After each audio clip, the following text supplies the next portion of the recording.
दीपक शाक्या अपने channel math magician पर आप सभी का स्वागत करता हूं। बच्चों, आज का जो हमारा वीडियो होगा वो 11th क्लास के लिए होगा। 11th क्लास में हम लोग बच्चों सेट्स चैप्टर पढ़ रहे हैं और उसमें हम लोगों ने एक्सरसाइज 1.4 तक कंप्लीट कर लिया है।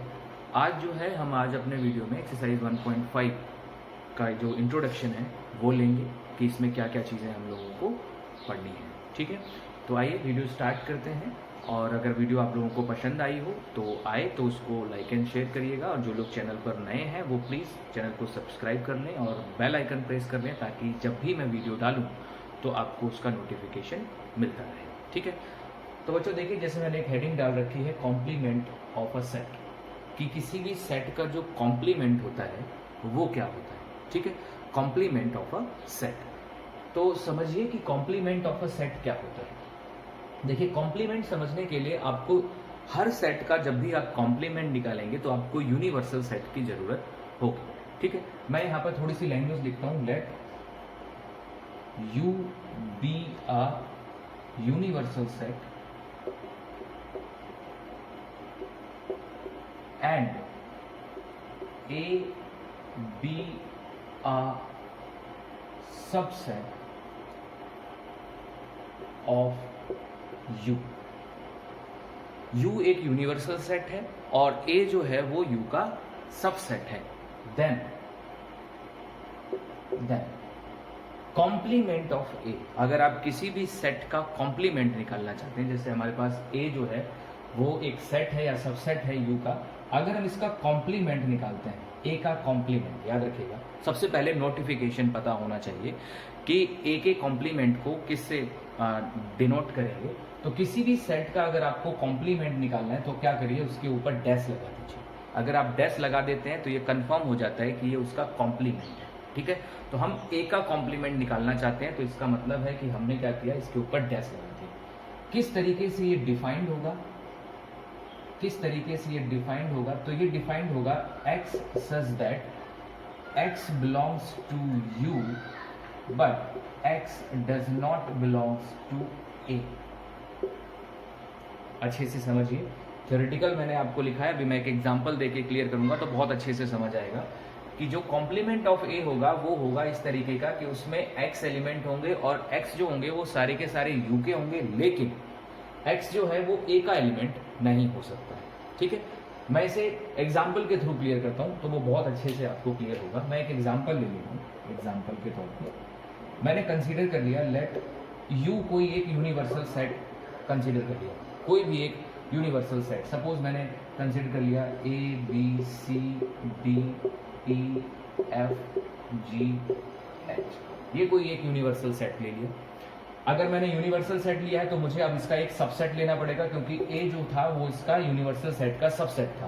तो जो हम A ले रहे हैं वो इसका सबसेट ले रहे हैं। सबसेट मतलब इसी के एलिमेंटों से बना हुआ कोई भी सेट। सपोज मैंने इसके कुछ एलिमेंट ले लिए C D G and H, ये मैंने A ले लिया। आई होप आपको क्लियर विजिबल होगा कि क्या मैंने लिखा हुआ है। तो let U is equal to, आपको एक यूनिवर्सल सेट आपको दे दिया मैंने, और A जो है वो एक सेट दे दिया मैंने। अब हमारा काम ये है कि हम A का सबसेट निकालना चाहते हैं कि A का कॉम्प्लीमेंट निकालना चाहते हैं कि A का कॉम्प्लीमेंट क्या होगा। ठीक, तो अगर हम A का कॉम्प्लीमेंट निकालना चाहते हैं तो सबसे पहले इसे डिनोट किससे करेंगे, तो इसे डिनोट करेंगे A डैश से। इसमें एलिमेंट किस तरीके से आएंगे, अब आप इस लैंग्वेज को देखना। इसमें U के सारे एलिमेंट होंगे, लेकिन वो एलिमेंट नहीं होंगे जो A के हैं। जैसे फॉर एग्जांपल U में ये सारे एलिमेंट हैं, लेकिन A में कौन कौन से हैं, A में है C D G H। तो X जो है वो A को बिलोंग नहीं करेगा। इसका मतलब ना तो कॉम्प्लीमेंट में C आ सकता है, ना D आ सकता है, ना G आ सकता है, ना H आ सकता है।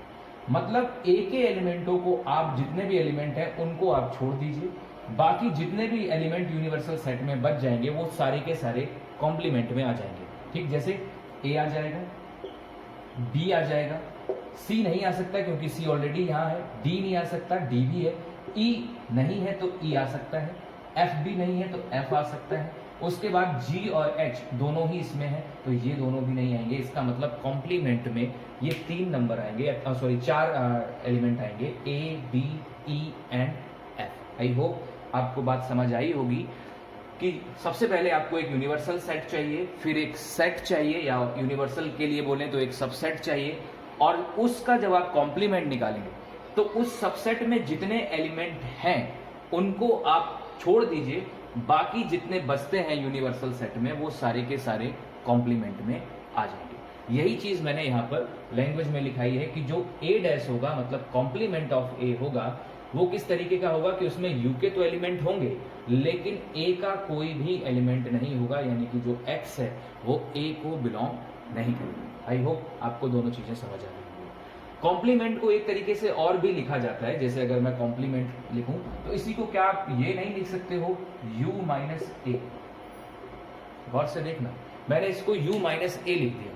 हमने माइनस निकालना पिछली वीडियो में सीखा था कि हम माइनस कैसे निकालते थे। हम लोग क्या कहते थे जब हम लोग a माइनस बी निकालते थे, अगर आपको इसकी डेफिनेशन याद हो, मैं साइड में लिख रहा हूं, अगर आपको इसकी डेफिनेशन याद हो a माइनस बी की, तो मैंने कहा था the element of A which is not in B, A के वो एलिमेंट जो बी में लाई ना करें।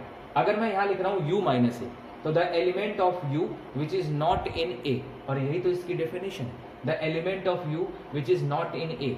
तो कॉम्प्लीमेंट एक तरीके से आप कह सकते हो कि डिफरेंस का ही एक टाइप है, जिसमें हम लोग जैसे डिफरेंस पढ़ते थे वहां पर हम टाइप पढ़ रहे हैं। जैसे हमें ए का कॉम्प्लीमेंट निकालना है तो इसका मतलब है कि हमें u माइनस ए निकालना है, ठीक है। तो कभी भी u माइनस ए लिखा हो तो इसका मतलब कॉम्प्लीमेंट ही है, या आपको कॉम्प्लीमेंट निकालना है तो आप u माइनस ए निकाल दीजिए, आपका कॉम्प्लीमेंट क्लियर हो जाएगा, ठीक है।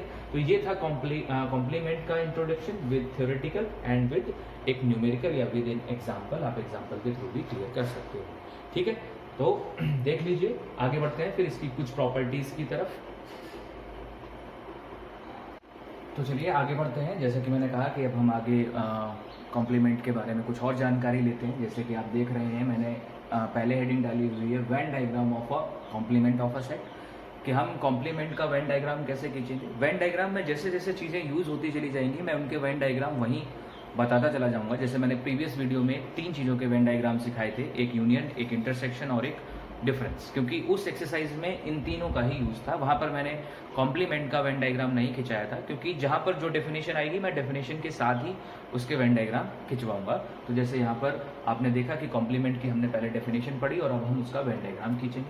और फिर properties of a compliment of a set, कि हम कॉम्प्लीमेंट सेट्स की कुछ प्रॉपर्टीज हैं उन पर डिस्कस करेंगे। उन्हें लॉज के नाम से जाना जाता है। जैसे प्रॉपर्टीज तो है, लेकिन पहली प्रॉपर्टी है उसे कॉम्प्लीमेंट लॉ बोला जाता है, दूसरी प्रॉपर्टी है उसे डी मॉर्गन लॉज बोला जाता है। ये दो काफी पॉपुलर है, कॉम्प्लीमेंट और डी मॉर्गन। डी मॉर्गन उनमें से सबसे ज्यादा पॉपुलर है। और लॉज ऑफ डबल कॉम्प्लीमेंट क्या है वो अभी हम डिस्कस करेंगे।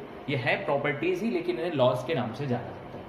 तो आइए देखें, सबसे पहले हम क्या करेंगे, वेन डायग्राम खींचेंगे कि वेन डायग्राम कैसे खींच सकते हैं। वेन डायग्राम हम लोगों ने प्रीवियस वीडियो में खींचना सीखा है। सबसे पहले क्या करना होता है, जब भी वेन डायग्राम खींचना होता है तो सबसे पहले आपको चाहिए होता है एक यूनिवर्सल सेट, और यूनिवर्सल सेट को रिप्रेजेंट करते हैं हम हमेशा रेक्टेंगल से। फिर कॉम्प्लीमेंट निकालने के लिए एक इसका सबसेट चाहिए होता है। सबसेट चाहिए होता है तो सेट को हमेशा हम किससे रिप्रेजेंट करते हैं, सर्कल से, ठीक है। तो हमने यूनिवर्सल सेट भी खींच लिया और एक उसका सबसेट भी खींच लिया। यूनिवर्सल सेट को रेक्टेंगल से रिप्रेजेंट कर दिया और सबसेट को किससे रिप्रेजेंट कर दिया, सर्कल से। यहाँ पर एक ही सेट है तो इसीलिए सर्कल एक ही खींचेगा। प्रीवियस वीडियो में जब हम वेन डायग्राम पढ़ रहे थे तो वहां पर यूनियन निकालने के लिए, इंटरसेक्शन निकालने के लिए 2 सेट होते थे, ए एंड बी, तो हम सर्कल भी 2 ड्रॉ करते थे। यहाँ पर एक ही है। ये अब इसे हम नोटिफिकेशन या नाम दे देते हैं। तो अगर हम नाम दे तो मैं इस यूनिवर्सल सेट को बाहर नाम दे दे रहा हूं कि ये यू है, सॉरी ये यू है, और इसको मैं ए दे दे रहा हूं कि ये ए है। अब हमें वो रीजन सेलेक्ट करना है जो कॉम्प्लीमेंट ऑफ ए हो, मतलब ए का कॉम्प्लीमेंट जिसे हम कह सकते हैं कि ए डैश हो, ठीक है। डेफिनेशन क्या कहती है ए डैश की, वो ये कहती है कि अगर आपके पास कोई यूनिवर्सल सेट है और कोई सेट ए है और अगर आप उसका कॉम्प्लीमेंट निकाल रहे हो तो कॉम्प्लीमेंट में वो सारे एलिमेंट आते हैं जो यूनिवर्सल के हों लेकिन ए के ना हो, यानी कि ए का रीजन नहीं आएगा, बाकी जितना भी रीजन बचेगा यूनिवर्सल सेट का वो सारा का सारा रीजन जो है वो कॉम्प्लीमेंट में आ जाएगा। बहुत सिंपल कॉन्सेप्ट। अगर हम यहाँ देखें तो ये ए हो गया, ये यूनिवर्सल हो गया। कॉम्प्लीमेंट निकालेंगे तो ए को छोड़ दीजिए, बाकी जितना रीजन बचेगा इसमें यूनिवर्सल में जितना भी रीजन है काफ़ी बड़ा रीज़न है, तो डार्क अगर हम सारा करेंगे तो बहुत टाइम लग जाएगा और बहुत मार्कर वेस्ट भी होगा।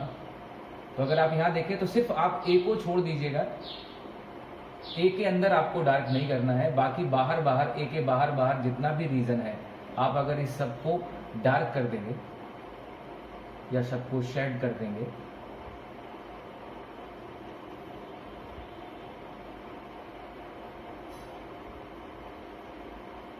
देख लीजिए ये जो रीजन होगा, ये बाहर का रीजन, ये रिप्रेजेंट करेगा किसको, कॉम्प्लीमेंट ऑफ ए यानी कि ए को। मैंने पहले ही कहा वेन डायग्राम, बहुत से बच्चों को वेन डायग्राम में बड़ी प्रॉब्लम आती है, लेकिन वेन डायग्राम कुछ भी नहीं है, जो आपने डेफिनेशन पढ़ी हुई है केवल उन्हीं को सही से अप्लाई कर दीजिए। दो ही चीजें याद रखनी है कि यूनिवर्सल सेट को रेक्टेंगल से खींचिए और जितने भी सेट्स हैं उनको आप सर्कल से खींचिए। तो देख लीजिए ये वेन डायग्राम खींच जाता है कॉम्प्लीमेंट ऑफ अ सेट का। तो इसे देख लीजिए। अब हम चलते हैं प्रॉपर्टीज के ऊपर कि प्रॉपर्टीज क्या है और प्रॉपर्टीज हम कैसे डिस्कस करें।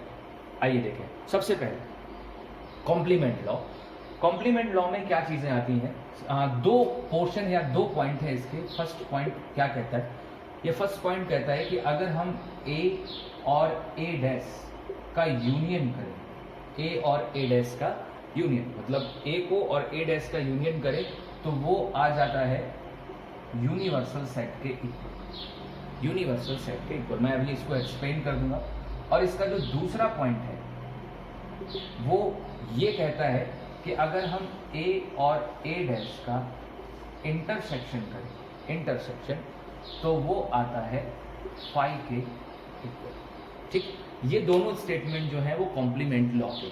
आइए देखें कैसे इस चीज को एक्सप्लेन करेंगे। आप वेन डायग्राम से भी देख सकते हैं।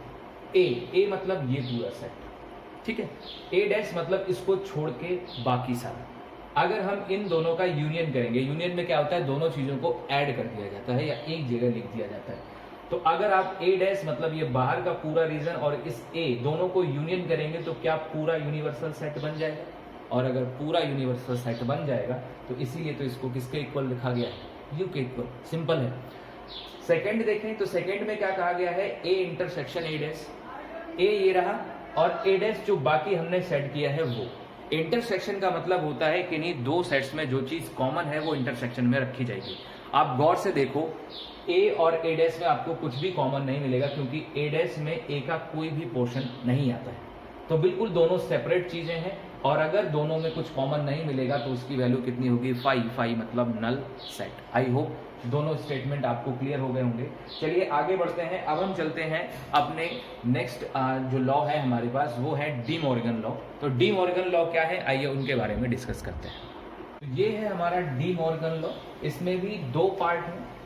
फर्स्ट पार्ट जिसमें आपसे कहा गया है कि अगर आप ए यूनियन बी का कॉम्प्लीमेंट निकालते हैं, फर्स्ट पार्ट में ए यूनियन बी का अगर आप कॉम्प्लीमेंट निकालते हैं तो वो इक्वल होता है ए का कॉम्प्लीमेंट इंटरसेक्शन बी का कॉम्प्लीमेंट। और ऐसे ही इसका सेकंड पार्ट है। सेकंड पार्ट में आपसे कहा गया है कि अगर आप ए इंटरसेक्शन बी का कॉम्प्लीमेंट निकालते हैं तो वो इक्वल होता है A complement union B complement. तो ये दो फॉर्मूले बन जाते हैं। याद रखने का तरीका बिल्कुल सिंपल है कि अगर बीच में यूनियन का सिंबल है तो जब कॉम्प्लीमेंट लगेंगे तो वो सिंबल किसका हो जाएगा, इंटरसेक्शन का। और अगर इंटरसेक्शन का सिंबल है तो जब कॉम्प्लीमेंट लगेगा तो किसका सिंबल हो जाएगा, यूनियन का। ट्रिक याद रखने की बहुत ही आसान है कि यूनियन जब भी आए और उसका अगर आपको कॉम्प्लीमेंट निकालना है तो दोनों पर अलग अलग कॉम्प्लीमेंट लगाइए। लेकिन अगर यूनियन का सिंबल है तो उसे इंटरसेक्शन में कन्वर्ट कर दीजिए और अगर इंटरसेक्शन का सिंबल है तो आप उसे यूनियन में कन्वर्ट कर दीजिए। बहुत ईजी है, याद रखना बहुत आसान है। नेक्स्ट लॉ पर बात करें, लॉ ऑफ डबल कॉम्प्लीमेंट। ये बहुत आसान है। डबल कॉम्प्लीमेंट का मतलब ये है कि अगर आपके पास कोई एक सेट है, उसका आपने एक बार कॉम्प्लीमेंट निकाला और फिर जो आया उसका एक बार और कॉम्प्लीमेंट निकाल दिया, यानी कि एक ही सेट का जब आप दो बार कॉम्प्लीमेंट निकालते हो तो वो सेट एज इट इज वैसे का वैसा ही बच जाता है जैसा कि वो ओरिजिनली था।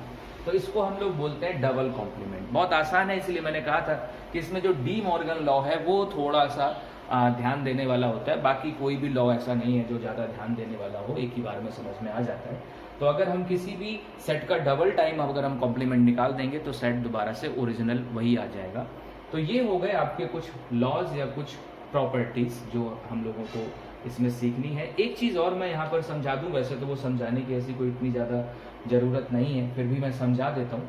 जैसे अगर मैं आपसे पूछूं कि आप बताइए फाई का कॉम्प्लीमेंट क्या हो, फाई का कॉम्प्लीमेंट अगर मैं पूछूं कि फाई का कॉम्प्लीमेंट क्या हो, देखो फाई होता है नल सेट। नल सेट का अगर आप कॉम्प्लीमेंट निकालोगे तो वो हो जाएगा यूनिवर्सल सेट, ठीक है। और अगर आप यूनिवर्सल सेट का कॉम्प्लीमेंट निकालोगे कि ये यूनिवर्सल सेट है, इसका आप कॉम्प्लीमेंट निकालना चाहते हो तो जस्ट इसका उल्टा, तो वो हमेशा क्या हो जाएगा, फाई। फाई बिल्कुल खाली होता है और यूनिवर्सल सबसे बड़ा सेट होता है। तो अगर आप खाली सेट का कॉम्प्लीमेंट निकालोगे, कॉम्प्लीमेंट का मतलब होता है उसका जस्ट उल्टा, तो अगर आप खाली सेट का कॉम्प्लीमेंट निकालोगे तो वो पूरा फुल सेट आएगा, और अगर फुल सेट का कॉम्प्लीमेंट निकालोगे तो वो बिल्कुल नल सेट आ जाएगा। तो ये दो चीजें आपको अच्छे से याद रखनी है कि फाई का जो कॉम्प्लीमेंट होता है वो यूनिवर्सल सेट होता है, और यूनिवर्सल सेट का जो कॉम्प्लीमेंट होता है वो होता है फाई। तो इस वीडियो में या इस एक्सरसाइज के लिए, इंट्रोडक्शन के लिए ये इतनी ही चीज़ें थी। कॉम्प्लीमेंट की ही सारी प्रॉपर्टीज़ हैं, तो पूरी एक्सरसाइज में आप कॉम्प्लीमेंट को ही पढ़ेंगे, बस कॉम्प्लीमेंट की डेफिनेशन, उसका वेन डायग्राम और उसकी कुछ प्रॉपर्टीज़ जो आपके सामने मैंने दिखाई है या आपके सामने लिखी हुई हैं।